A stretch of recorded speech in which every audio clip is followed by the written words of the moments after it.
આજરોજ ચોકી ગામ ખાતે શિવ યાત્રાનું ભવ્યથી ભવ્ય સ્વાગત કરવામાં આવેલું હતું।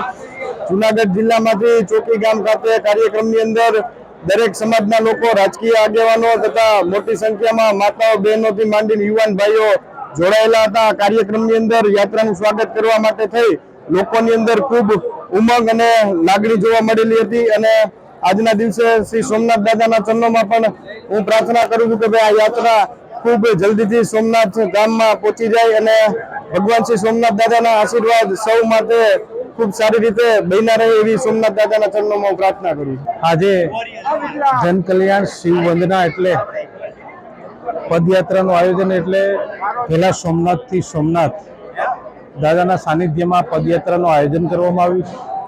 219 કિલોમીટરની આ પદયાત્રા આજે જૂનાગઢ જિલ્લામાં પ્રવેશી ચોકી ગામે આમનું આજે પડાવ છે અને પદયાત્રાનું લોકો દ્વારા ઉમળકાભેર સ્વાગત કરવામાં આવ્યું છે।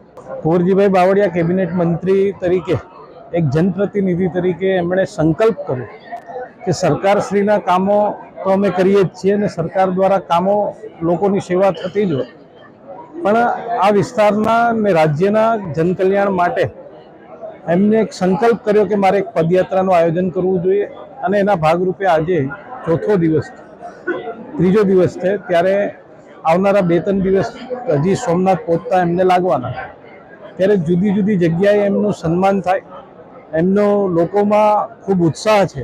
ત્યારે હું કુંવરજીભાઈનો આ સંકલ્પ થયો છે, એમણે જે સંકલ્પ કર્યો છે એ સાકાર થાય એવી ભગવાન સોમનાથ અને મા ભવાનીને પ્રાર્થના કરું।